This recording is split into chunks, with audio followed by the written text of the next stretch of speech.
Okay, let's open a word of prayer. Lord, pray that you'll bless our time together today as we discuss some of the things that are going on in the world today. We pray that you'll help us all to get some benefit from the topics that are discussed. Bless our time together. In Jesus' name, amen. Well, today I'm going to title this A Battlefield. The biggest battlefield, one of the biggest battlefields I have these days is trying to take a large amount of information and disseminate it down to a reasonable amount of time, because we have people here that help, and so I just can't stand up here and go for 3 or 4 hours. Although there are a few people that would like to see me do that. You can pray for them. But so this morning, I always I joke a little bit about how many tabs I have open on my computer. Sometimes I have 42. Well, I worked till late last night, and then I get up about 2 or 3 on Sunday mornings to finish up. And I went down, opened up my computer, and clicked on my browser, and it said, "Do you want to see all of these 102 tabs?" When I started my computer this morning, I couldn't get any sound from a video that I wanted to, and I think I just had sort of exceeded the max. So look for us on some other platforms. I apologize, but we're just a very small church, and so if it gets uploaded to other platforms, that's generally my responsibility, and I've not been very good at it. I did do a midweek update this week. Well, I titled it a sort of kind of midweek update because I didn't get it up till Friday morning. But so that's midweek someplace, depending on when you start the week. But so you might want to watch that. I will talk about some of the same topics today, some in a little bit more detail, some in less detail.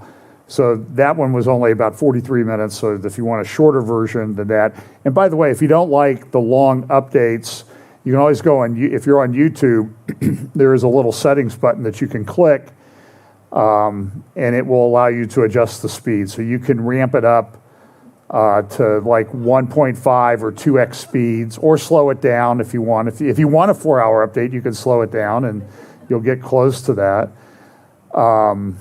So my goal, part of my goal some Sundays is to talk so fast that those people that put it up to 2x speed have a little bit of trouble listening to it, and it doesn't really make sense because I'm talking too fast. Do you understand what I'm saying? So if you like the Joe Isuzu speed remember that ad years ago where the guy talked fast. So we talk about the convergence of events, disrupted world. It is a battlefield. I know I have a couple interviews I'm doing with Men Into Midnight and Serpents and Doves this week, so you might look for those. I'll try to put those. I usually post on my Facebook or Twitter account. I'm trying to figure out Signal. I'm not bright enough yet to completely figure it out. So a couple things. We will talk in a little bit more about some of the claims that are being made about a number of what I would consider to be extreme weather events that seem to be taking place at a rather rapid pace around the world. I won't even touch on a lot of them, but it is a problem. But when I did that talk in Canada on the great revealing of the great setup, when I talked about the great reset that the World Economic Forum has set up, and I've mentioned this a number of times, that everything is changing. Corporate governance is changing, and they're using this thing called ESG. This is a report by PricewaterhouseCoopers, LeBrant, a PwC accounting firm and business consultants. And you see here the title of this, and this was done in conjunction with some of the World Economic Forum push to change the way things are done. They're changing the way corporations are governed. I mean, corporations used to be about making money, and they were making money for their shareholders. While that is still one of their goals, they have adopted these things called ESG, and it says here, beyond compliance, consumers and employees want business to do more on ESG. And it says 86% of employees prefer to support or work for companies that care about the same issues they do. So you see what the narrative that's built around this is, that everybody cares about these things: environment, social, and governance. So that, and they're adding people to boards. They're kicking people off of boards, and the purpose of these people, they're getting left-wing social environmental activists on boards. One of the big oil companies said that they're going to get out of oil, I think, essentially. That was, I think it was Exxon. I mean, when you think of oil, one of the things you think of is Exxon. But they're pushing this. I saw a big article this morning about the people who have spent their lives making gas internal combustion engines for automobiles. They're planning on getting rid of them in 5 or 6 years when all the cars are going to be electric. They think, I'm skeptical that will take place, but there will be a push for it. And then there'll be a push for driverless cars. I mean, the whole thing is connected together. 83% of companies, this survey said, of consumers think, or 83% of consumers think companies should be actively shaping ESG best practice. Now, I've not been a corporate governance lawyer in my career, but I know that there are corporate governance lawyers in big law firms, practice groups in big firms all over the country to help corporations comply with their governance obligations. They now have ESG practice groups because there's a big push for this in business. It says here, 91% of business leaders believe their company has a responsibility to act on ESG issues.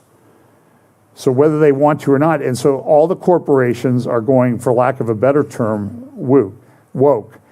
So here they polled 5 consumers, 2,500 employees, 1,257 business leaders in the US, Brazil, UK, Germany, and India in March and April of this year. And so you see here, the environmental is an issue: climate change, water stress, decreasing biodiversity, raw materials extraction, toxic emissions and pollution, and wasteful packaging.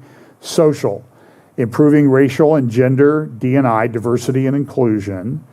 And I'm sure if you're in a business, you've heard a lot in that business or law practice or whatever about diversity and inclusion. This is a big deal.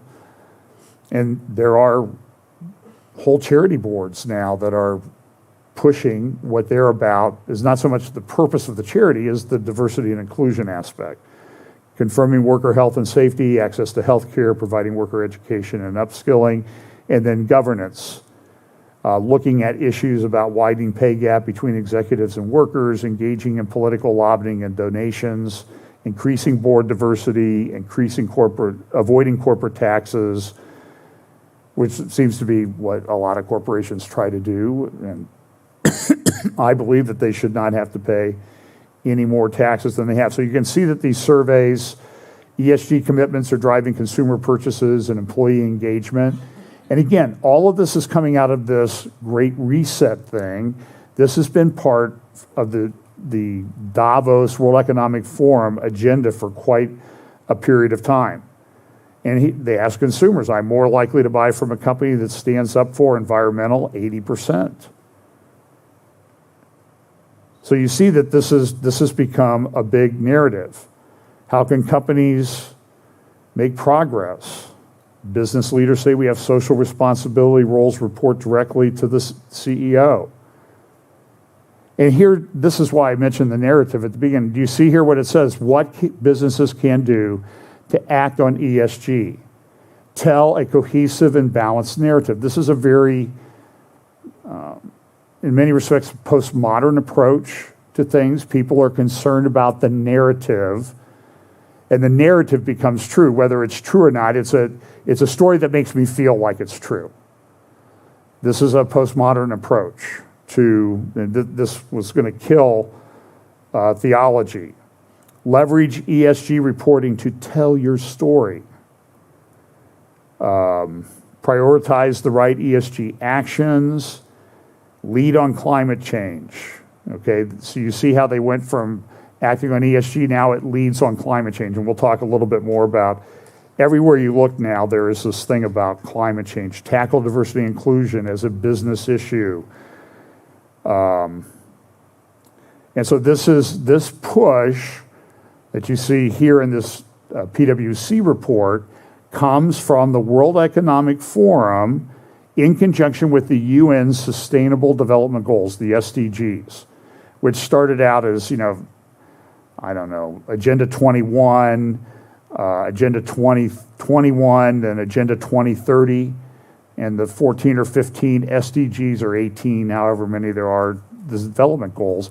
This is being pushed. So while it appears that the UN, in some respects, isn't that powerful or doesn't accomplish that much, they've really done through the organization of the UN and other organizations like the World Economic Forum, they have really started putting together the beginnings of a global world governance system. And we think that that has prophetic significance. We think that that's ultimately where this goes. So there's in the fourth seal in Revelation, the fourth seal, the rider on the horse goes forth, and it says that, now this is where I differ with a lot of people. They say this rider goes forth and kills 1/4 of the earth. And I don't think that that's what that's saying. I think what it's saying, correctly interpreted, is that he's given power up to the power of death over 1/4 of the earth. Now, then the question is it 1/4 of the world governments? So, for example, you could argue, well, Islam controls about 1/4 of the world's people. So is that the 1/4 of the earth? My friend Doug Hamp, whether you agree with him or not, says that 1/4 of the earth, if you look at the land mass of the earth relative to the size of the earth, it's about 25.6%, roughly 1/4. His conclusion is that this means whoever this person is will control 1/4 of the land, of the surface of the planet, which means he controls the world. So that's another way of looking at it. So this is something that is going to have to be dealt with, and it's going to be dealt with. So let's see here. Okay, well, let's just look at a few things. So we'll do a little bit of politics and that type of thing, but I think I have some information this morning. Now, look, maybe this information is out there. There are a lot of good researchers. I'm not the only researcher in the world, so if I say that I discovered this, I actually did discover this, but other people may have talked about it, but I think I'm going to make a connection that I've not seen elsewhere. So, but here's this.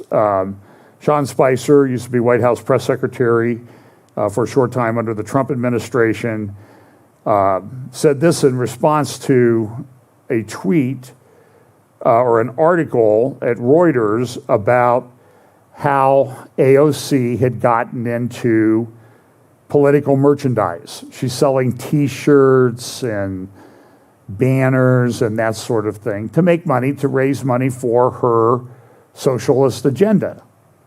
And Sean says, well, wow, branding the USF, AOC makes a push into political merchandise, using capitalism to push socialism, ha, ha, ha, and he's actually right. To which she responded, Sean, not sure if you know this, Sean, but transactions aren't capitalism. Capitalism is a system that prioritizes profit at any and all human and enviro cost. This is just a bull-faced lie. But for what it's worth, our shop is unionized, doesn't operate for profit, and funds projects like free tutoring, food programs, and local organizing. But AOC, what you don't understand is what funds your organization is the profit that you make from the merchandise. You're not giving it away for free, are you? So frustrating.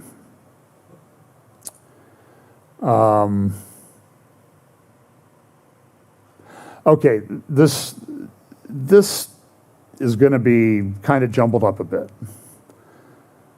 But I'm going to start with this. First, we have this constant push on different information. This is the Department of Education handbook that was published, Roadmap to Reopening Safely and Meeting All Students' Needs. It's the ED Charlie Victor 019er handbook. And in that, the Department of Education of the United States linked to a group called the Abolitionist Teaching Network. They linked to it. They linked to it. Well, good thinking people looked at it and said, well, what does the Abolitionist Teaching Network believe? And now you would think there were abolitionists in America back in the 1800s, and what did they want to do? They wanted to abolish slavery. There are modern abolitionists that want to abolish abortion. In fact, there's a Mississippi case going to the Supreme Court, or trying to get into the Supreme Court, I think, for the next term. It starts in the fall, in October, where the Mississippi law would effectively, I think it's Mississippi law, would ban all abortions in the state. Now, look, the Supreme Court way overstepped its bounds back in 1973 when it went with Roe versus Wade. It changed the nature and character of the court. It was a very seminal case. They went way outside the parameters of the Constitution. In fact, the justice who wrote the opinion, Roe versus Wade, said that he found this right in the shadows and the penumbra of the Constitution. In other words, not in the text of the Constitution, but in the shadows.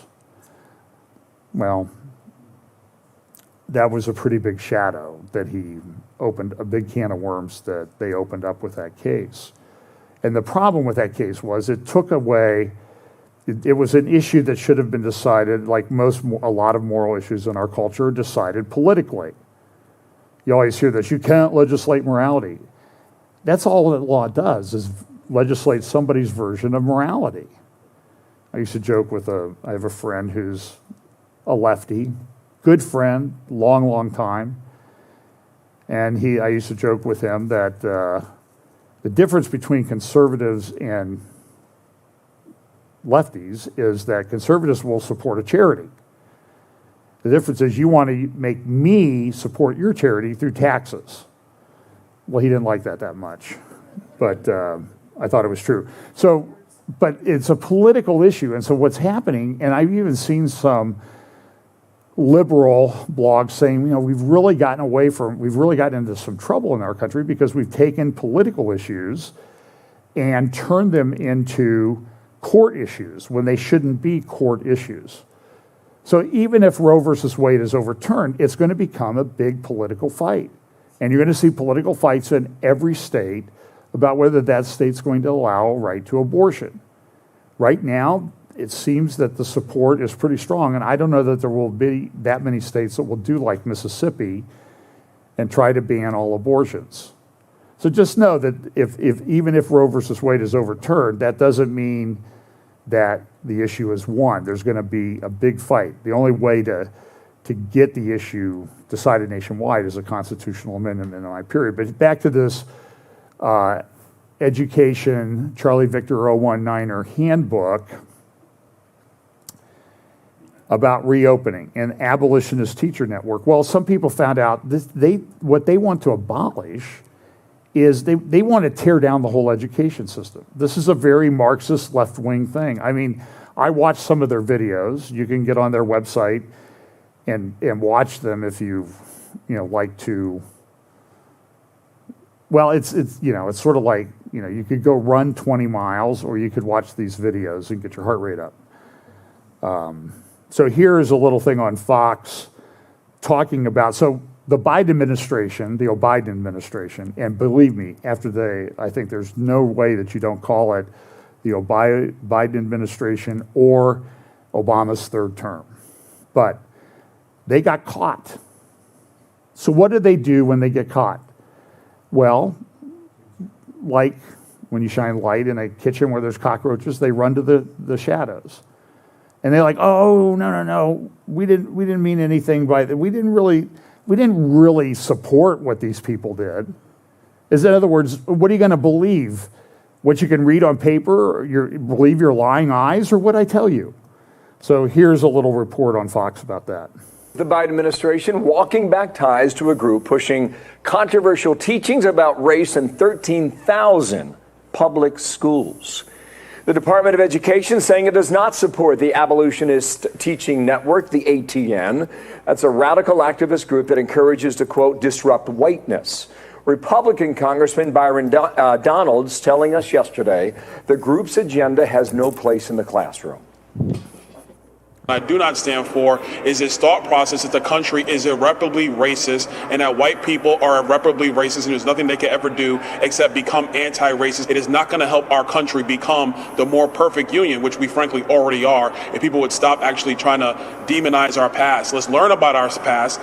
That from yesterday. Now today, Star Parker, founder, president, Center for Urban Renewal and Education. How you doing, Star? Good morning to you. Nice to see you today. Here's the statement from the Department of Education. It's really the only reaction we've gotten so far. The department has not endorsed the recommendations of this group, nor do they reflect our policy positions. It was an error in a lengthy document to include this citation. An error. Okay. If that's the case, what now or what next? Well, the crumbs are all over your face. Your hand is still in the jar, but you haven't been eating the cookies. Of course, they're going to deny that they are trying to transform our country into a Marxist utopia. I think it's time for conservatives to just admit that a collectivist, government-controlled and funded national education system will no longer work. It's time for money to follow children to schools that parents want, because we're split in half. I mean, our society is unraveling. That civil society is unraveling because our common culture has collapsed. We are no longer one unit. We have secular and we have sacred. The sacred believe in personal responsibility. The seculars believe in collectivism. So this is not a place for us to push all of our children into one environment and pretend that we are going to be able to teach them any type of values that are going to be consistent with each other. Wow. Strong answer there. In case our viewers missed it yesterday, here is a portion of those who are members of the ATN on a Zoom call. Just watch here. If you don't realize white supremacy is in everything we do, then we got a problem. And trying to help other white teachers trouble their internalized white supremacy and anti-blackness. Say loudly and clearly, reform is not enough. We cannot reform when the brokenness is in the foundation. Education cannot save us. We must save education. Well, it goes on. And so this is what they're about. This is all of this Marxist, tear it all down push. Now, there was also a report, I'll get back to this now. Whoops, that's AOC, sorry. I apologize for you having to see that twice. So here's a Fed Recruiter Poso tweeted this, breaking. Biden Pentagon to welcome discredited anti-Christian SPLC activists to advise counter-extremism working group. Now, I need to go back probably 6 years to 2015.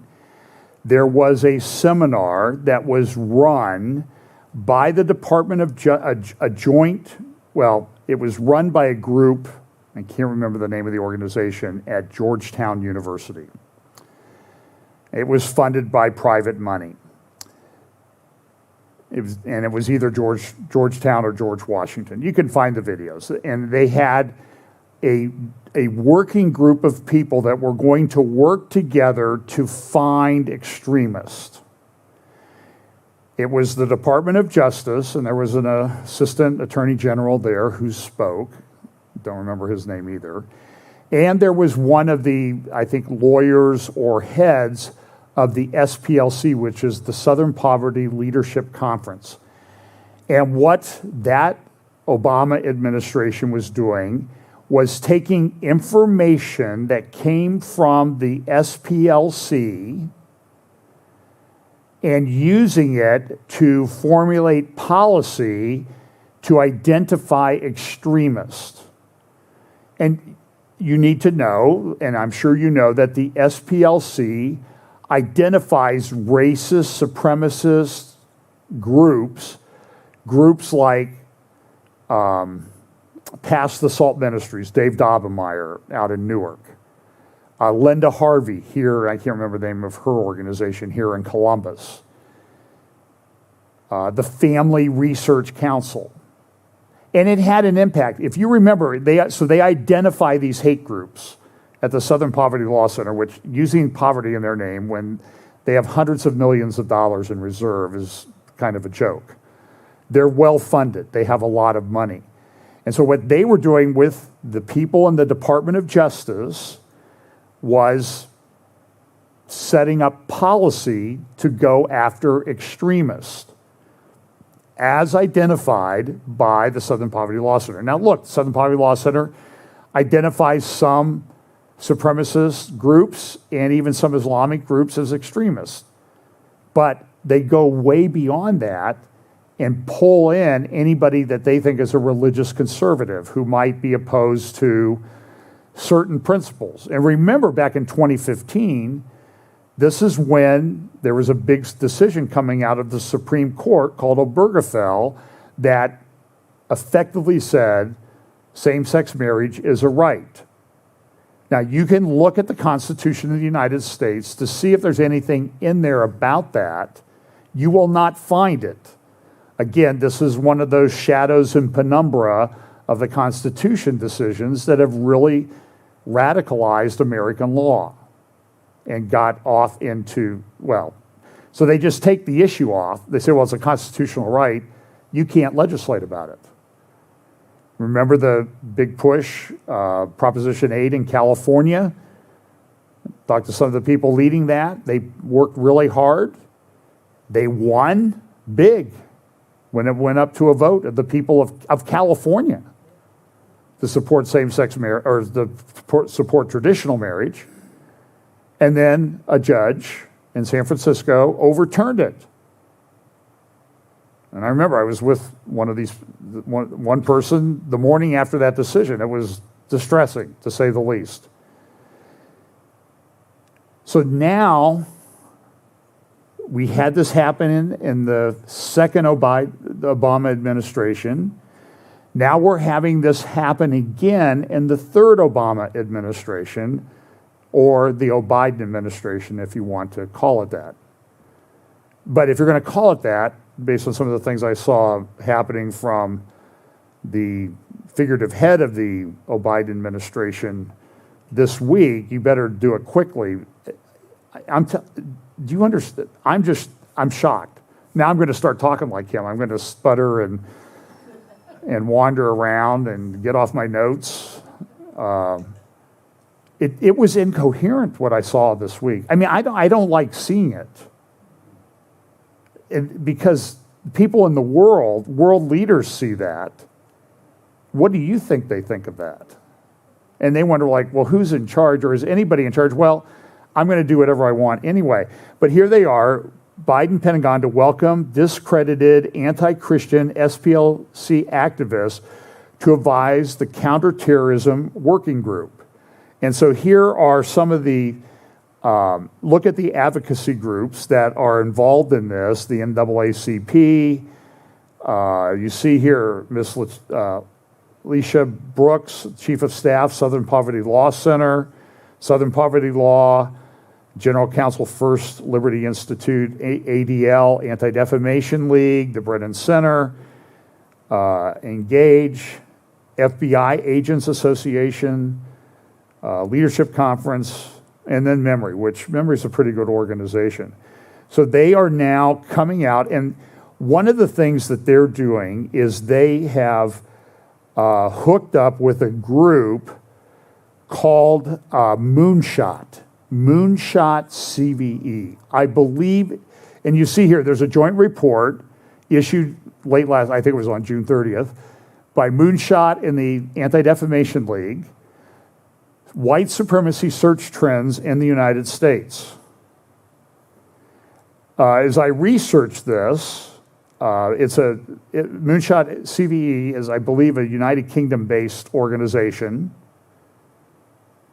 And they put out these reports. Another report that they put out in March was called Redirect Method Canada.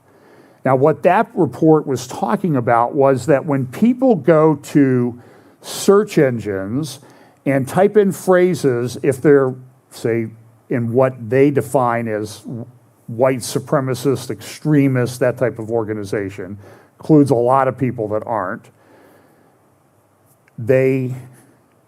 when they're doing search engine searches, Google will direct them to the information that they're not looking for. And Google does this. If you remember when Dennis Prager and some other people testified in front of Congress back during the Trump administration, they said the professor that was there, who was a left-wing professor, a liberal professor, and he said, what happened in 2016 changed hundreds and hundreds of thousands of votes because people were directed away from what they were searching for to find out more about Trump and what he might have stood for. They were directed to pro-Hillary Clinton sites. And so Google, and he said Google helped make the election a lot closer than it needed to be. Now, do you think they sort of magically stopped doing that, by the way? I mean, every now and then there'll be somebody I'm looking for, and you cannot find it like on Google. Now, you can go to DuckDuckGo or some of the other alternative search engines, and you can find it there. Bing there was something that people wanted to find on Bing, and it was gone. And of course, when Bing got called on, they said, oh, well, it was a mistake. It was a mistake that all the searchers would not turn up that information. Oh, really? So it's just a mistake. So what they're doing, so this Canadian thing, and you need to understand, there's a lot of push in Canada to control the internet, control thought, hate speech, that sort of thing. So this is a report that Moonshot CVE, and the CVE, by the way, stands for Countering Violent Extremism. So they were advising how the search engines could redirect people away from what they call hate information or supremacist information, to, the stuff they should really be looking at. Because what do they want to do? They want to control the information that you're seeing. Now, the fact that this is occurring in our world is undeniable. I mean, look, every time there's a post on Facebook that might mention Charlie Victor 019er, you get that little pop-up thing. Even when you don't mention it, it comes up. Even if you're talking about measles vaccines, you'll get that little thing that'll pop up. It just is the way everything is going. So here is this Moonshot organization. So what I did was I went in, I thought I'm going to research a little bit about Moonshot. That research almost immediately took me to the Obama Foundation. There is a very close tie and support between the Obama Foundation and Moonshot CVE. Now, I know you're just all, I thought Obama was just sitting in his basement watching basketball, right? No, beyond buying $30 million homes on Martha's Vineyard and stuff, he's been busy. Now, this was one of my favorite photographs of the Obama administration. This was the morning after it was apparent that Trump was going to be the president. And this was, go to the one on the right. Yeah, there we go. A lot of unhappy people there. And frankly, I like that. I thought that was one of my favorite photographs of the Obama years.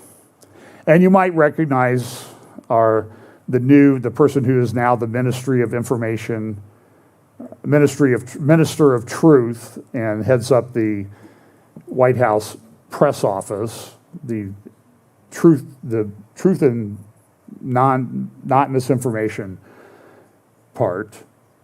And so if you go and you start digging around the Obama Foundation website, here it is. Meet the leaders. Obama leaders are emerging leaders who have demonstrated a commitment to what? Advancing the common good. Our leaders tackle a diversity of issues, but they have a lot in common. They have all driven positive change for their communities, are guided by core values, and share the Obama Foundation's vision of leadership rooted in service to others. So when you get on the website, and I gave you the URL there if you want to look at it, they have a section about Europe. Explore our work in Europe, Amsterdam and Berlin. Here is the back of the report on white supremacy. And here's inside the cover, they have this about Moonshot Solutions. Moonshot Solutions is a London-based social enterprise dedicated to undermining the proliferation of harmful content online. We design and deploy new data-driven methodologies and technologies to enhance the capacity of our partners to effectively respond to a wide range of social issues in the online space. Our work ranges from software development, training, and capacity building to leading global counter messaging campaigns. Oh, so it sounds like controlling the narrative to me. Does it to you? The leader of this, identified as one of the leaders, the founder of Moonshot, is Vidya Ramalagam. So she's identified as one of these leaders that's associated with the Obama Foundation. So all of these people, when Trump took office, they didn't just slink away. A lot of them went to work. And you remember Obama had that, I don't know what, that social leader or emerging social leaders thing. I can't remember what he called. And for 4 years, my belief is they were planning what they would do if they ever got control of the White House again. I think they were highly successful. Now look, there's no way, believe me, there is no way that Joe Biden directed people to come up with all of these things to overturn all of Trump's executive orders. There's no way that Joe Biden did that. Valerie Jarrett? Yeah, probably. Oh, there she is. Susan Rice? I don't know if she's in that picture or not. She might have got it cut off. But anyway, they were all working on this for years. So that's why they hit the ground. They didn't hit the ground running. They hit the ground sprinting. So as my other research is, we had the Canadian thing that they did on search engines. And then I found this. The title of this is Anti-Vax Online. And it says, Analysis of Vaccine-Related Disinformation in Washington State. Published, guess when? Oh, this year, right? March 2019. In March of 2019, no one had ever heard of these things that we're not really supposed to talk about that are related to Charlie Vector 019er.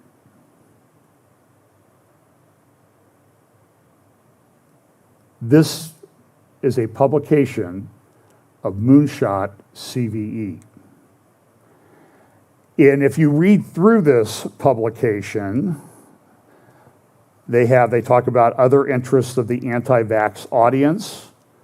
And Brian, if you can zoom in on the circle on the left, you will see that these are a bunch of people that especially in red, that have lost a lot of their social media platforms. Probably just a coincidence.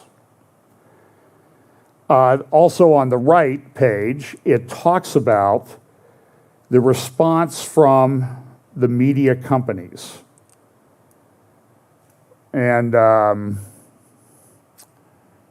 so, for example, it says here, the data we have collected identifies a unique opportunity for social media companies to shape the consumption of anti-vax narratives online. Following the widespread criticism from lawmakers. Now listen, this is a publication from an associated group of the Obama Foundation. I'm only telling you what they say in their own words. Following the widespread criticism from lawmakers, journalists, and even their own customers, several of these businesses have expressed an intent to tackle vaccine disinformation in a positive, progressive way. So when you heard all of the videos that I played from you from our Minister of Truth and Information from the White House last week, and she talked about, focus on the right middle of that page, if you could, the social media groups, you see them all listed there, YouTube, Google, Twitter, I don't know if that one is TikTok. In any event, these are who they were aiming at to control the information flow. So you saw the videos from our Minister of Truth and Information. So here's a trigger warning. I'm going to play a couple minutes of her at press conferences, press briefings this week. They asked her some more questions about following, like, what are you doing with these social media platforms? And here's what she said. Follow up on misinformation on social media. I heard you say that all options are on the table, including maybe legal. Would that mean potential legal action against the 12 that have come of concern for misinformation? All I was conveying is I'm not taking, I think the question was about legislative action, and I said that's up to Congress, and I'm not here to take options off of the table. That's Congress's purview to determine how they're going to move forward. That's straight. And a follow-up, does that mean if it's up the purview of Congress that the administration or President Biden is seeing Section 230 a little differently, reforms to Section 230 that protect social media companies for third-party information? You know, I think the president has been pretty clear in the past that he believes there's a responsibility of all platforms, including social media platforms, about the information that is traveling on their sites. But I don't have nothing new about his position on that issue. Go ahead. Okay. So then there was another question, I think on Friday's press briefing, asking a question about, well, you know, you've had some people, had some positive COVID tests among the refugee lawmakers, Democratic lawmakers from Texas, had a number of those, and then people that were exposed to them have tested positive for COVID. I don't know that anybody's really all that sick or anything, but there was a question to ask about, you know, breakthrough cases, and, well, just listen to this exchange. I think first, we're in a very different place than we were 6 to 7 months ago as it relates to the virus. And as many medical experts have said, inside and outside of the government, those who are vaccinated are protected from serious illness. Most are asymptomatic if they are individuals who are vaccinated who get the virus. You know, we are in a different place in terms of the impact of individuals who may have, as you said, breakthrough cases. Why not just provide the number? Are you trying to hide something? No, but why do you need to have that information? In case of transparency, the interest of the public, having a better understanding of how breakthrough cases work here in the White House. Well, why do you need that information? Well, you know, this is called a press briefing. And press people gather facts and information and then write it up in their paper or social or their media platform. Do you kind of grasp where we are? So if you go back to this white supremacy thing, it contains a warning. So you can't even talk about the search trends when you're trying to control the flow of information without a warning. This report contains racist and violent extremist language and other content that users may find distressing.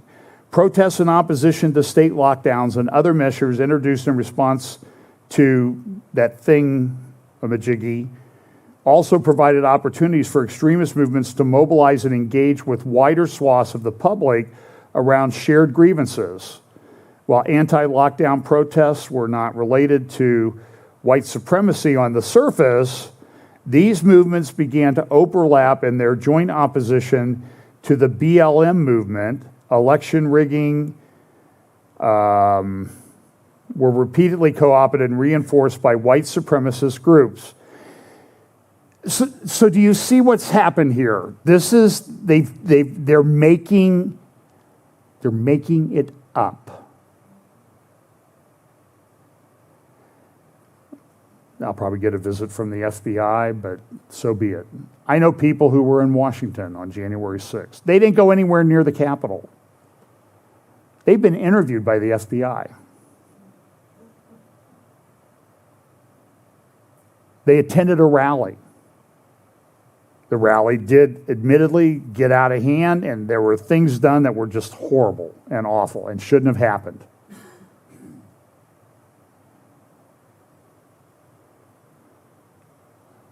By the way, did anybody burn anything down that day?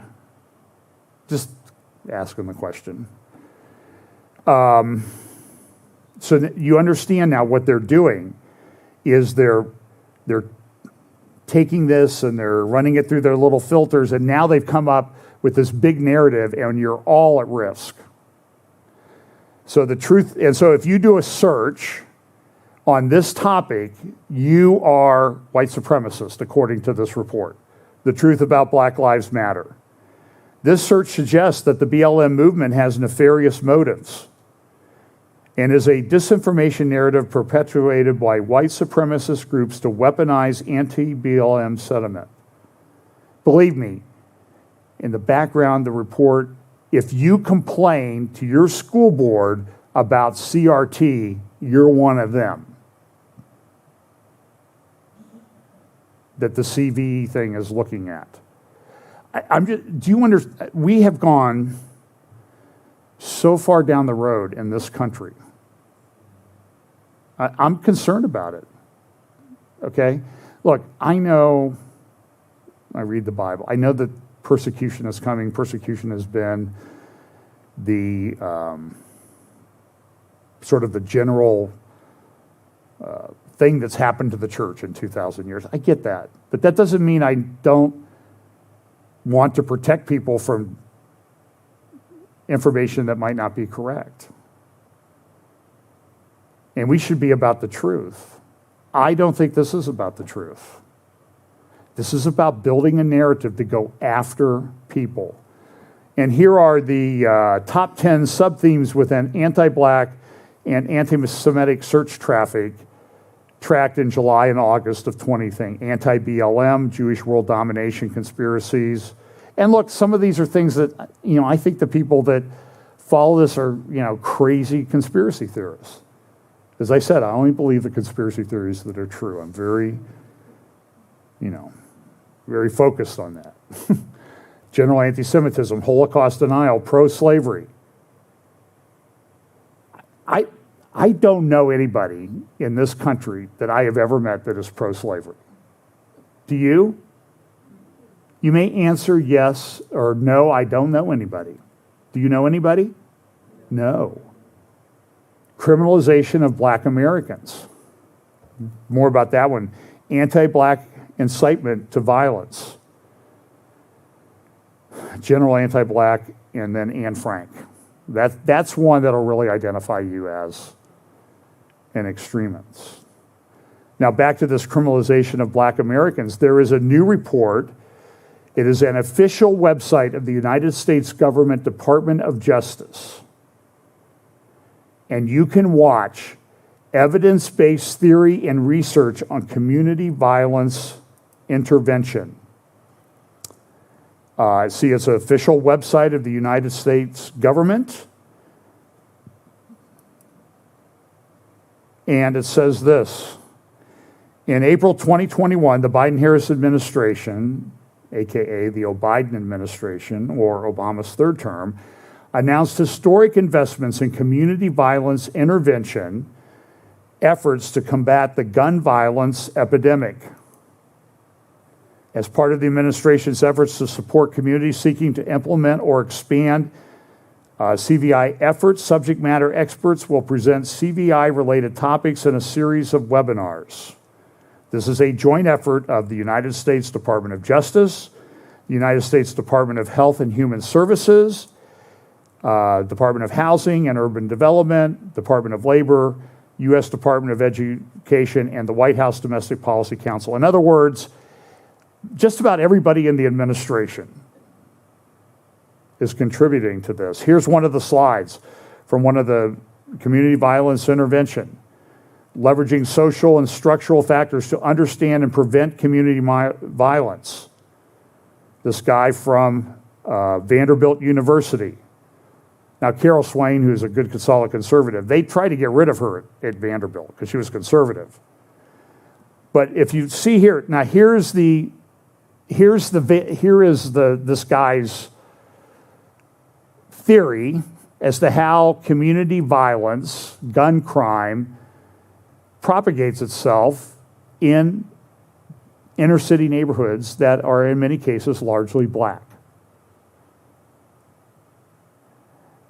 Look, go look at what Chicago's. Look at what Columbus. What do we have, 150 murders so far this year in Columbus, Ohio? What is the mayor doing? He's hiring woke people to run the police department. But you see here, you have structural disadvantage and structural marginalization, individual and collective trauma and victimization, interpersonal violence. But what's pushing that on the left? White supremacy ideology. So people who they put in that category, they are responsible for the gun violence in Chicago that we see every weekend where there's over 100 people shot. Do you see the narrative that they're putting together to come after people? There's an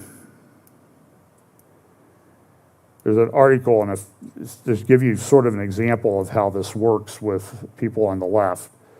This is an article from a Finnish blog today. Don't worry, I have a translation. The battlefield of the cultural war. Pavi Rasanen was charged with gay speeches. Soon a large number of European conservatives and U.S. trumpeters came to his aid. And the reason that translates in Finnish is that word could be he or his, and Google Translate just doesn't get it quite right. So it's her aid. In the legal battle, Rasanen's defense is strengthened by an international network of Christian lawyers. And here's the picture that accompanies this.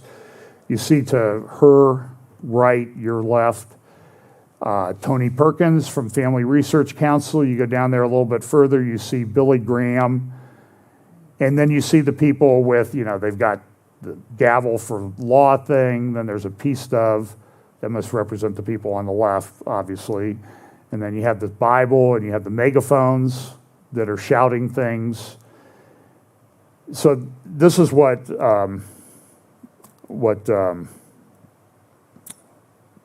Pavi or Pavy or however you say her name.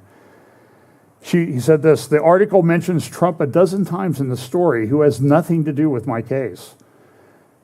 This came up long before Trump was even running for office. Instead of defending freedom of speech, this blog focuses on stamping those who take care of limitations on freedom of speech and religion with the Trump card. Stamps are often struck when they don't want to or can't handle it themselves. Another blog that I wrote, it was about Niles Ferguson, Nialls. I think he's with the Hoover Institution now. Well, he's an atheist. And he wrote on a blog called Thinking Theology. Great article, if you can find it, where he talks about, atheists are coming to the realization that the religion of the left offers nothing. It doesn't even offer redemption. You can never overcome being a racist if they deem you a racist.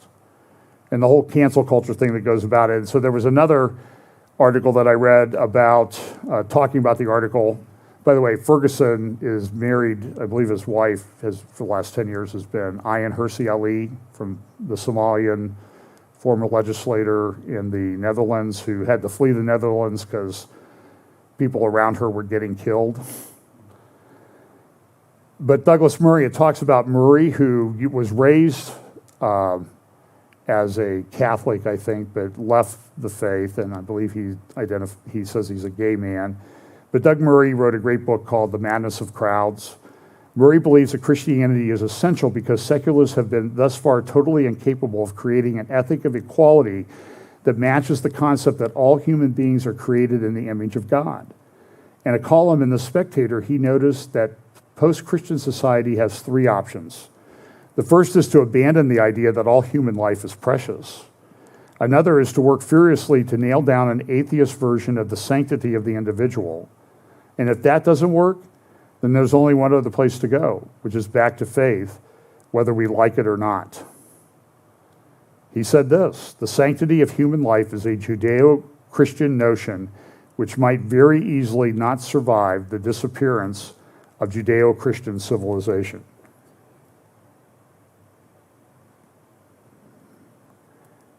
In the Vancouver Sun, Douglas Scott has a post about the church burnings in Canada. I think this is all related. Remember the tweet of the now former head of the BC Civil Liberties Organization in response to the posting of an article about the burning of the churches in Canada, now over 25? What did she say? Burn it all down. She's a leftist, and she supported that sentiment, although she now appears to be attempting to deny that what she actually wrote meant what it actually said. Douglas Todd, the author of this, says there have been assaults on Muslims, some deadly. There have been arson attack after arson attack on churches. Vandalism against sacred symbols is becoming the norm. Social media, this is Vancouver, British Columbia, one of the most, maybe the most beautiful city on the planet. Social media pours forth hate speech toward people of faith. Twitter doesn't seem to care. And this rising vitriol is not a result of animosity between Muslims or Christians. Something stranger is going on. The new Canadian brand of Christophobia seems most linked to those who trumpet decolonization. The term originally meant the process of a state withdrawing from a former colony. But with almost no one leaving Canada, it is now a fraught vision for the removal or undoing of colonial elements from throughout the land. What that exactly means is hard to figure. But we are seeing signs of this once academic term is being understood by a dangerous fringe who would presumably condemn an Islamophobic attack but adopt a double standard on Christophobic arsons. Ray Pennings of Cardis, a Canadian think tank, said this: I fear church burnings could be an indication that Canadians are losing the ability to discuss faith publicly using the vocabulary of civility and respect. He notes that most of these churches, a lot of these churches that are being bound, the indigenous community is largely Christian, different sects of Christianity. And so I'm not saying they're true evangelical, but in the broad sense of that term, they're Christian, and their churches are being burned, and they don't like it. But that doesn't matter to the left. Canada is becoming increasingly filled with division and distrust. It's hard to think it's going to get better. Well, Mr. Scott, eventually it will. Jesus is going to come back and clean this mess up. But so do you see the narrative that's developed around all of this? I think this is a very important thing, and I think this fits within Bible prophecy, the narrative. This wokeness, critical race theory. It's not so much don't study critical race theory, understand what they're saying, but it's the policy implementation that comes from that that's tearing society apart.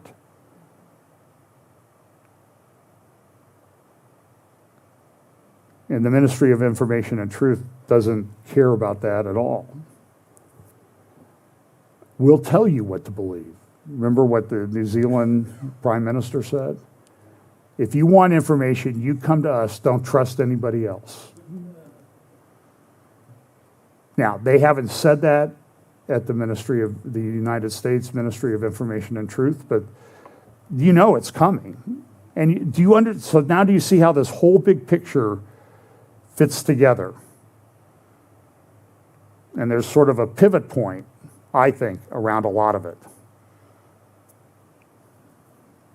So when Jen Psaki-Zuckerberger, excuse me, I forgot she changed her name, or we changed her name. When she talks about misinformation, you know what she's doing. Because if you read that Moonshot CVE publication, it looks like a playbook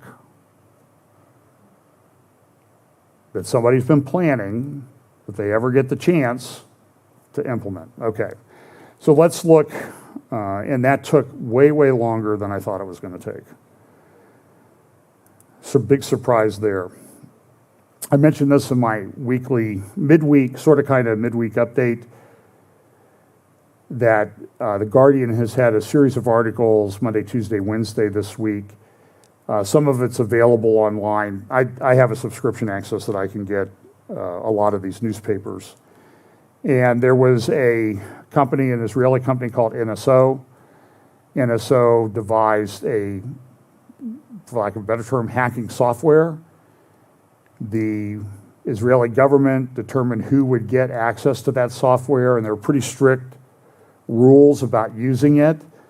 Now, the contention of the Guardian article is that this spyware, this hacking software, it really gets into your phone and gives them information to everything. I use the example, by the way, it's leading to a lot of anti-Semitic comments because it comes from an Israeli company. If you don't think that there are other countries and companies that are doing this around the world, you are sorely misinformed. It's not just an Israeli operation. This is the one for some reason that they focused on. And they were given access. Now, the people with NSO in Israel, one of the founders of the company left a few years ago because he said, I don't want to get beheaded because of the way somebody might use this information and somebody get upset and he gets arrested and taken to a certain country where something like that could happen. So there were about 50,000 phone numbers that include journalists, people that included Khashoggi. And let's just dispel this notion that Adnan Khashoggi, the man who was murdered in the Saudi embassy in Istanbul, was some kind of saint. He was a big Al-Qaeda supporter. So let's get over this, the sainting of this guy. He was a lousy human being. But the Washington Post, boy, they love him because they talk about him all the time. And so here's some of the statistics. Let's use it even was in India. People are upset. Modi in India, his rival was a potential target. Macron was on the leaked data list. Now, we don't know if the list is actually accurate, but they did have a list of phone numbers that they traced. I used the example in my midweek update of a Catholic archbishop, I think the head of the Catholic Archbishop Organization in America or maybe worldwide, who resigned this week because somebody had gotten his phone information and did geolocating on it. They were able to analyze which was his phone and traced him to gay bars and pickup places and hookup places. And so he resigned. So we don't support that, right? What he did. But the point of it is using publicly available information from other companies, they were able to track everywhere this guy went, even down to the point that He had an archbishop's organization meeting, and then he went to a gay bar within an hour. They knew that. This is happening everywhere to all of us. So people wanted it investigated. They're trying to blame Netanyahu. They're saying it's right-wingers, and so this is the narrative again. There was a UAE link. Remember the princess who's the half-sister of King Abdullah II of Jordan, who was married to the sheikh who's the head of the United Arab Emirates. She was his fifth or sixth wife at the same time.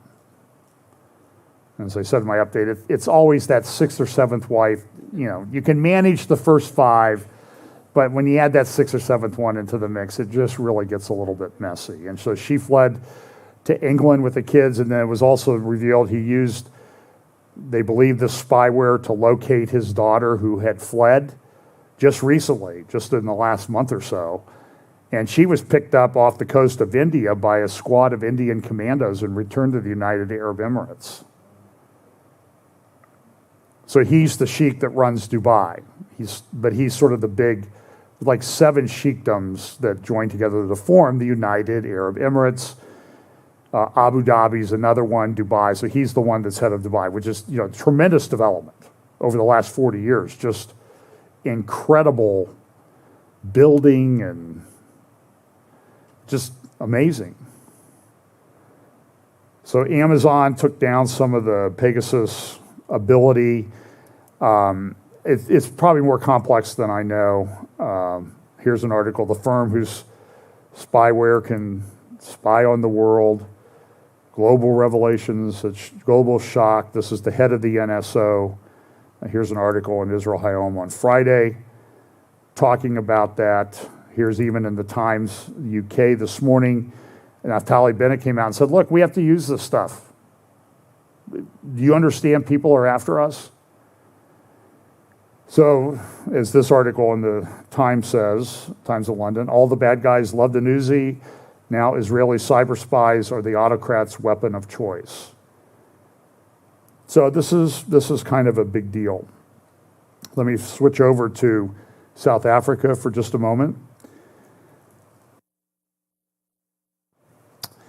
Here's just a graphic. I couldn't find a better quality one, but it gets you the point. Counting the cost. So on July 19th, they put up this graphic of what had been damaged in these protest riots, organized looting things that happened in South Africa. And look at this, 161 malls were attacked. Damage of 20 billion. That's the impact. 150,000 jobs at risk. Burnt or significant fire damage 100 malls across South Africa. This was a put-up job. There's a government dispute. Won't go into all the details. But Zuma, who was put out of office, and then there was a tremendous amount of corruption. So, for example, what they would do is somebody would sell something to the government. So they would charge them, I'll use American dollars because I understand American dollars. The services are $3 million in goods and services. $3 million. Well, really the value was like $1 million. Well, what happened to the excess? Well, the people that are selling it, they already got their profit, right? So the $2 million went to these government thieves that were looting the country. So Zuma was told to, I think, supply information about that. He refused. He was put into jail on contempt, and then all hell broke loose.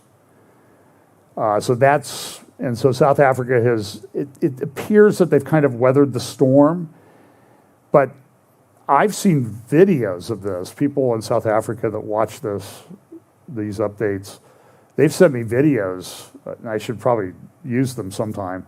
I mean, they just went into malls and took everything and then burned it. They went into businesses of people and took everything and burned it. This was an action to tear down the society to get other people back in power.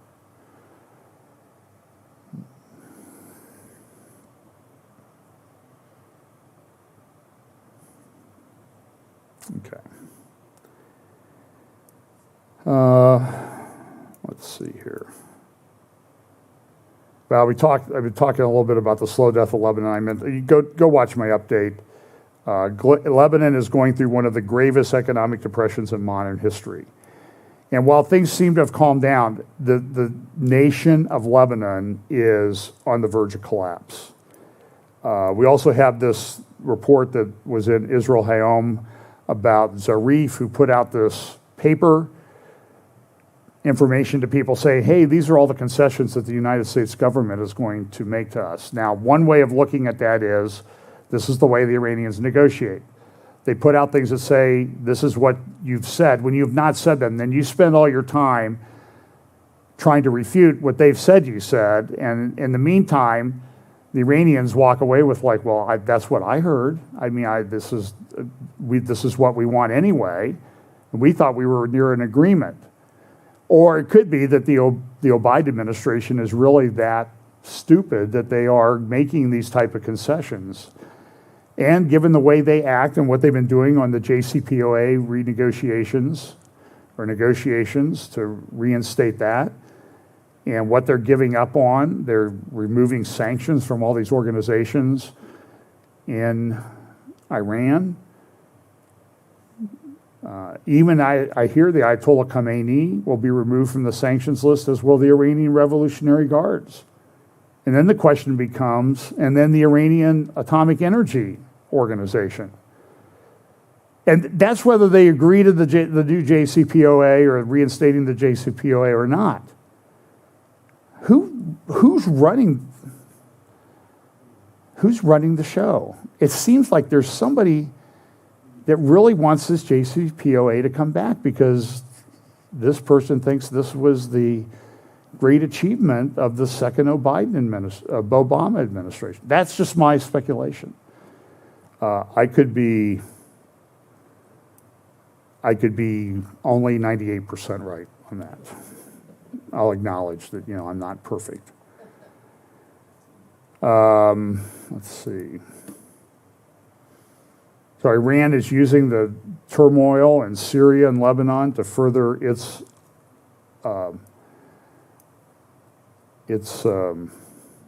going, and what's happening here, this is being reported a bunch of places, severe water shortages add a volatile element to the challenges in Iran. There have been massive protests that are taking place. I think I have something on this here someplace. Oh, well, before I get to that,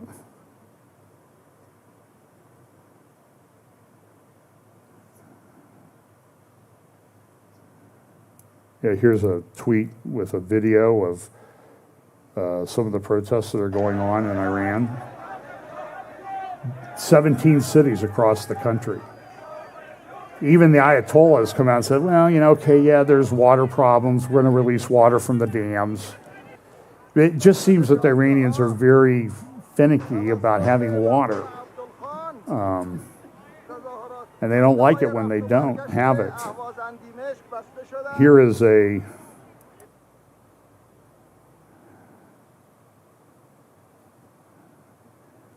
slide on the left is, here, let me do this.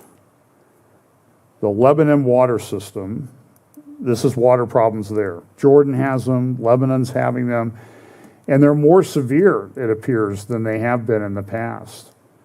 Here's from the Times of London yesterday. Iran runs out of water as drought grips the Middle East.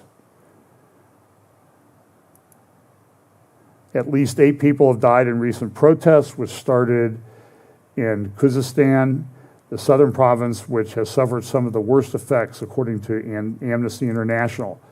The water shortage is being replicated across the region, with marshes of southern Iraq starting to dry out again despite restoration efforts, and eastern Syria suffering a drought.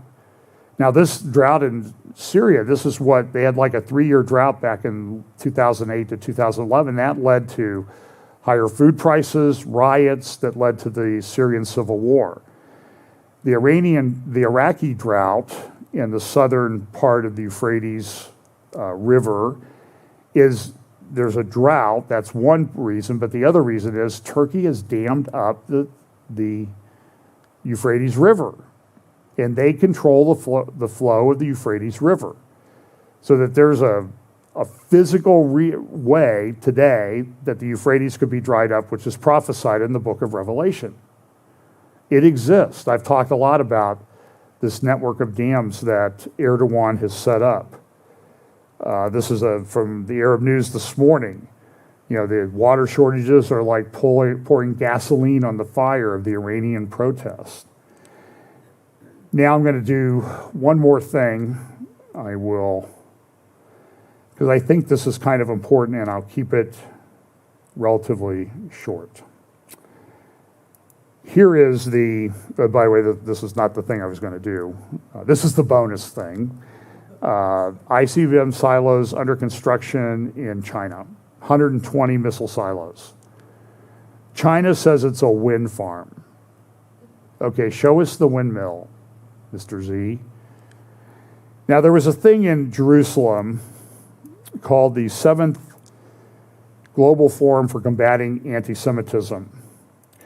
Yair Lapid, who is I don't know what they call it, he's the foreign minister and the substitute prime minister. But he's got the largest party, so I think he's really calling the shots. And if you want a good analysis of what's going on, go listen to Caroline Glick and her cohort. They do a weekly podcast. Caroline did it this week from her parents' home, her mother's home in Chicago. In fact, her mother kind of walked in on him like, I'm on international internet. So if you want to see what Caroline Glick's mother looks like, you can do that. But great analysis she does each week. She took a week off for travel, I think. But she's doing a great analysis on what's going on, particularly in Israel. So what happened was, at this forum, Lapid, because he'd been exposed to people with COVID, he had to isolate, so he appeared at the conference in Jerusalem by Zoom. And he made what I think people, Caroline and others, were pretty upset about how he talked about anti-Semitism. And here's from this article in the Jerusalem Post.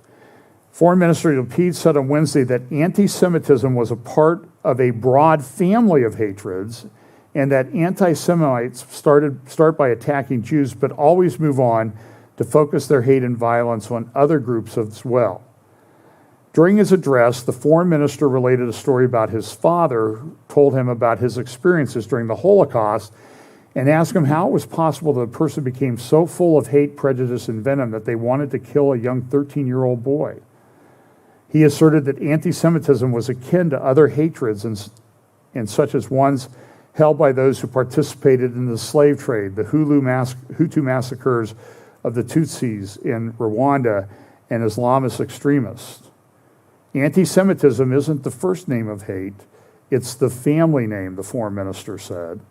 Lapid said that modern anti-Semitism exists everywhere, and that the Jewish people need allies, and to enlist people who believes it is wrong to persecute people just because of their faith, sexuality, gender, nationality, or the color of their skin. And before this, he had gone to the European Union, and he made some remarks that one would only describe as fuzzy.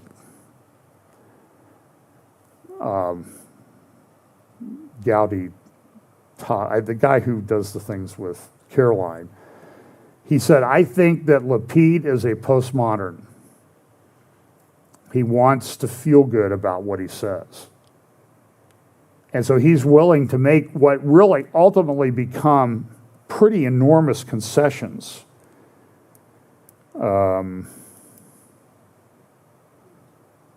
Now, the left in Israel, this is from Haaretz, near Gantaras, said Lapid's speech was nothing less than world-changing. It was a foundational event in the history of Israel, and maybe even the history of the Jewish people.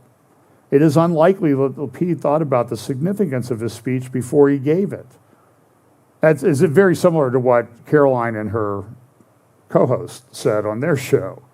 In my opinion, he simply woke up in the morning with an idea, went to Wikipedia to find examples of hatred, and integrated them into his abstract idea he woke up with. Lapid tried to explain to the world what anti-Semitism is and said the time is to come is to tell the true story of anti-Semitism. This article in the Jerusalem Post, the real threats of modern anti-Semitism, deals with this issue. And it's like, did you notice how Rashida Tlaib and AOC and Ilhan Omar, they make these statements and they never get called on it when they're clearly anti-Semitic in their nature. And if they do, I mean, you've seen the videos here of how how Ilhan Omar will respond to things. So here's just a quote from this article, The Real Threat of Anti-Semitism. Students on campus are indoctrinated that being white, heterosexual, cisgender, middle class, and able-bodied are all associated with privilege, oppression, and domination. Only belonging to an opposing category grants you marginalized identity, in which case you are definitionally and proudly oppressed. The bitter irony, of course, she points out, is that in the critical social justice paradigm, Jews, who have never been seen as white by those for whom being white is a moral good, are now seen as white by those for whom whiteness is an unmitigated evil. This reflects the nature of anti-Semitism. No matter the grievance or the identity of the aggrieved, Jews are held responsible. Critical race theory does not merely make it easy to demonize Jews using the language of social justice, it makes it difficult not to. And then he goes on, he talks about the Palestinian conflict. Caroline herself, in her Friday article on Israel Hayom, says, title of the article is, In America, Corbyn Won. And she talks about the fact that they had a protest in Washington, D.C., where pro-Israel groups were going to get together to march in support of Israel. And they worked on getting people there, and they got 3,000, which is nothing for a Washington, D.C. rally, protest, march, whatever. And Caroline says this is very troubling. And so what has happened, and I'll talk more about this in the future, was there was a survey that was done of American Jewry, and it talked about, do you believe that Israel is an apartheid state? Do you believe that Israel has committed genocide of the Palestinians? And among American Jews, it's like 25% of the people agree it's an apartheid state or committed a genocide of the Palestinians. Now listen, back in the 1948-49 war, a lot of Palestinians left. They left the country because their leadership told them, if you leave, we'll bring you back when everything is okay. And they're still in refugee camps in Jordan. They're still in refugee camps in Syria and Lebanon. And they're used as political pawns. So if you ever read some of these activists like, well, there are refugee camps in Israel. Okay, let's talk about the ones in Jordan. Why are they still there? That's in an Arab country. They're not even allowed to vote there. So Caroline notes the survey, and she says the results of the survey are just troubling. The responses to the questions were hard to stomach. The Israeli public reeled at the news that a quarter of American Jews think that Israel is an apartheid state, and 24% say it isn't anti-Semitic to say Israel is an apartheid state. 22% believe Israel is committing genocide against the Palestinians. And 31% say it isn't anti-Semitic to say that Israel is committing genocide. By the way, the point of my bringing up the thing about the refugees, so a lot of Palestinians, Arabs, and we'll call them Palestinians, even though that's a term that was made up in the 60s, but they left. People call them Palestinians today. And so there were a lot left in Israel, though, in the area of Judea and Samaria. By the way, that's becoming the more accepted term than West Bank. I'm eternally grateful for that. But in that area, the occupied area of Israel, the population of Palestinians has gone up by 4 times. So my question is, if the Palestinian population has increased by a factor of 4, after a lot of them left and haven't come back, is Israel very good at genocide? It doesn't sound like they're doing a very good job in achieving that, which they shouldn't, and they don't. That's the point. So Caroline's very troubled by this. Thanks to the progressive Jews who ordered the poll, tomorrow Congress people, Ilhan Omar and her fellow Jew haters inside and outside the Democrat Congressional Caucus will use the poll results to deflect criticism as they spew anti-Semitic blood libels against Israel and its Benjamin-wielding American Jewish supporters. This brings us to the moderates, who comprise the majority of the American Jewish establishment. Like their counterparts in the Democratic leadership, these leaders know full well that Israel is not an apartheid state or committing genocide or guilty of systemic racism, and they know it is anti-Semitic to raise obscene allegations.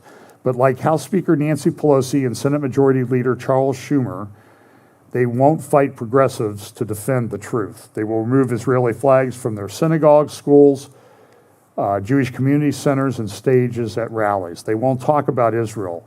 And they will endorse statements of inclusion that insist you cannot fight anti-Semitism without fighting all forms of hatred, because there isn't anything unique about Jew hatred. In any way, the occupation is divisive and stuff like that.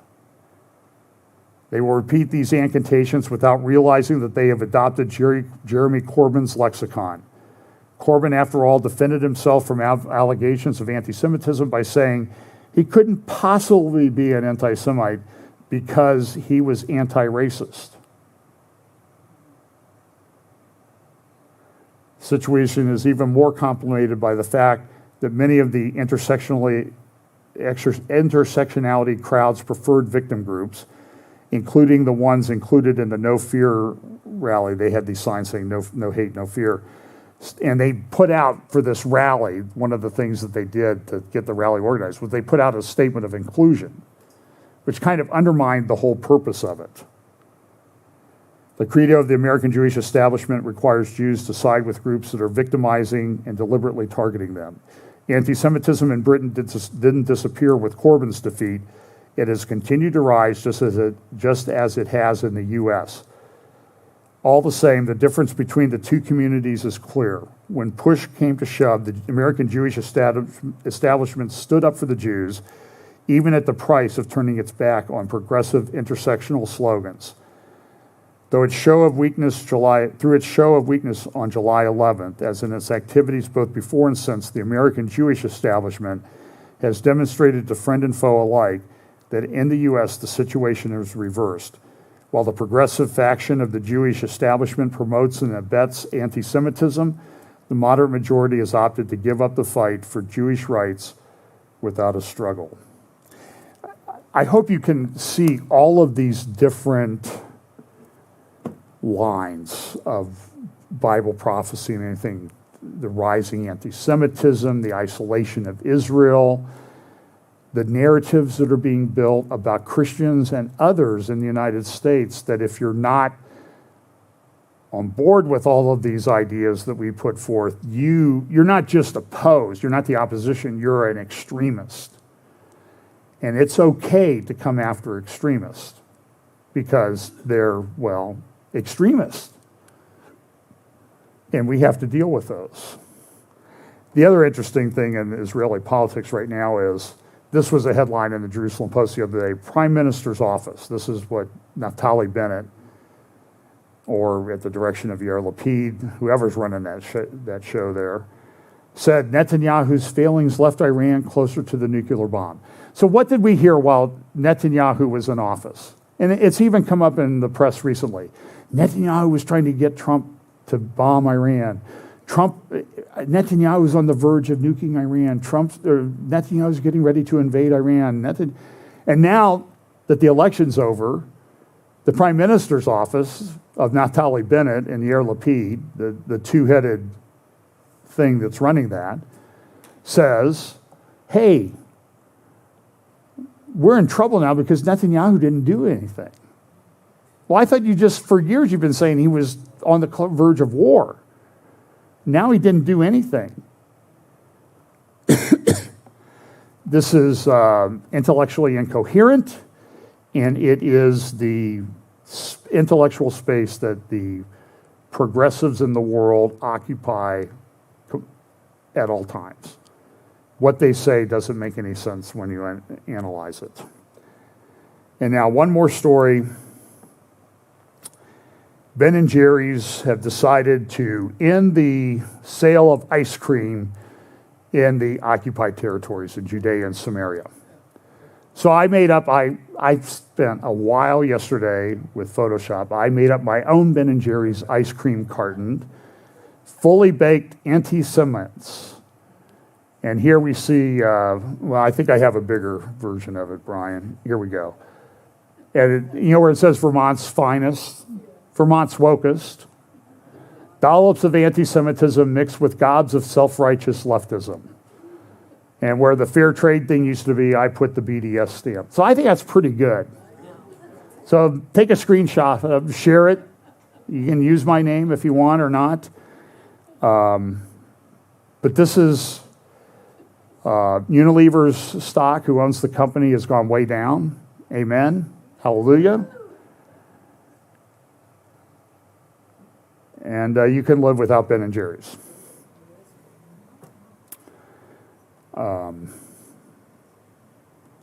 Some of their flavors are kind of goofy. I'll finish with this. Let's take 3 minutes.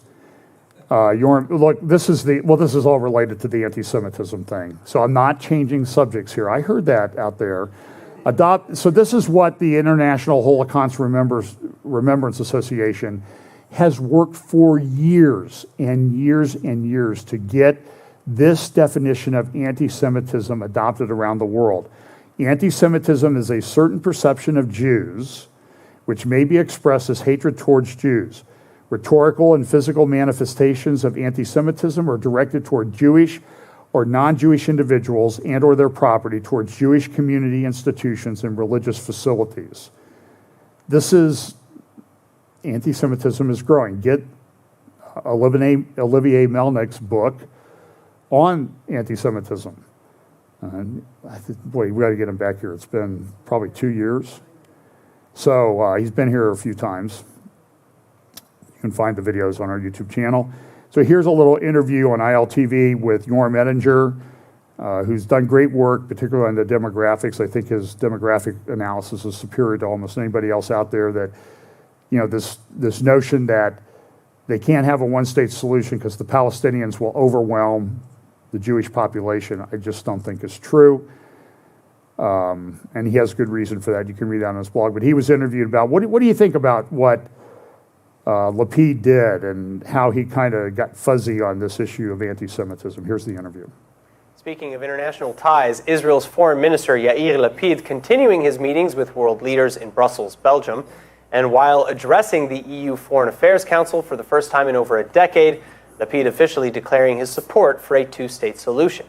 But Lapid is also claiming that a peace agreement will only work on the condition that a future Palestinian state be both democratic and peaceful with Israel. So, what does this mean? Here to analyze is expert on the Middle East and U.S.-Israel ties, retired Israeli Ambassador Jorm Ettinger. Ambassador Ettinger, thank you so much for being with us. Is this a departure from Israel's previous policy? Well, it's not a departure from Israeli policy, but it's a repeat of self-destruct policies. We first encountered it in 1993, and the same erroneous assumptions which have nothing to do with the Middle East were made, which led to the Oslo Accord, assuming that dramatic historical gesture to the Palestinians, at that time Arafat and Mahmoud Abbas, would moderate the Palestinians. The reaction by the Palestinians, as by the way should have been expected, was more intense terrorism against Israel. And it seems to me that the most effective and objective way to assess the merit of Israel Foreign Minister's recent statement about the advisability of a Palestinian state is to examine such statement against the backdrop of the Palestinians of the PLO.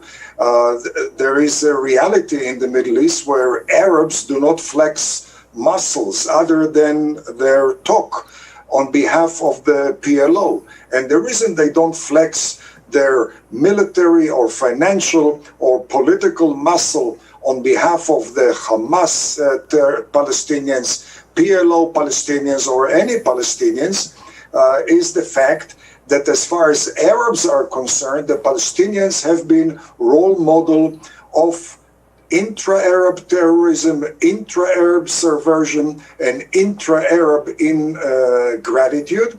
And moreover, you can assess the impact of a proposed Palestinian state on the state of the Middle East as well as American interest by describing or by identifying the allies of the Palestinians in the past and in the present. We're talking about Iran, North Korea, we're talking about Cuba, Venezuela. In the past, we're talking about the Soviet bloc, before the Soviet bloc, Nazi Germany.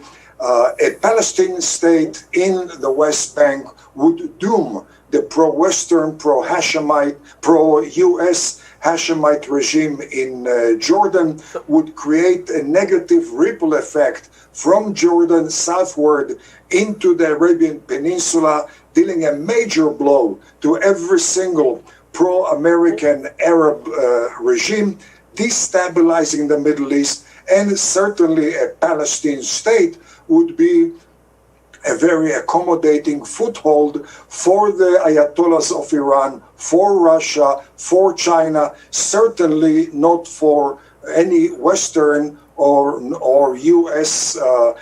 Military force in the Middle East. So it sounds like... Well, that was pretty clear. And Abbas issued a 14 demands for restating. I'll talk more, maybe that's a midweek update. And then just this. 4 Iranians were charged with plotting to kidnap and author an American citizen who is anti-Iranian, raises questions about the attacks of the regime. She's a journalist, author. They tried to kidnap her in America, in Brooklyn, New York City, USA. At a press conference, the Minister of Information and Truth was asked about it and said, well, that's a Department of Justice issue. While they're negotiating with these people, I pray that somebody in the White House press corps presses her on this issue, because I love playing those type of clips. Remember that thing in The Untouchables where I like it when the guy does this with his tie when we're getting close to nailing him for murder. And she said she's confronted people and she's getting no response from them. Well, a lot more that we could talk about. We'll save some of this stuff for maybe a midweek, kind of midweek update sometime. But do you see how this is all sort of converging together? Also ask for your prayer. I've been asked to speak at Liberty University School of Law Chapel this fall. So if you have suggestions on what I should talk about, send them to me and I'll reject them. I think I know what I'm going to talk about, but maybe somebody has a better idea than I do. No, seriously, I'll look at all of them. And you can get the address on the church website. So, wow, what a week. What a half week, what a 2 days, Let's pray. Father, we pray, Lord, that you will keep us centered in your word. I think of the admonitions in Psalm 1 that we are to be a man who stays in the word is like a tree planted by the water, that it nourishes us and it keeps us strong and faithful and true. We pray that you will help us to be committed people of truth, and also people committed to taking the time we have in this increasingly difficult world to share the gospel with people. Pray that you'll bless us this week. In Jesus' name, amen.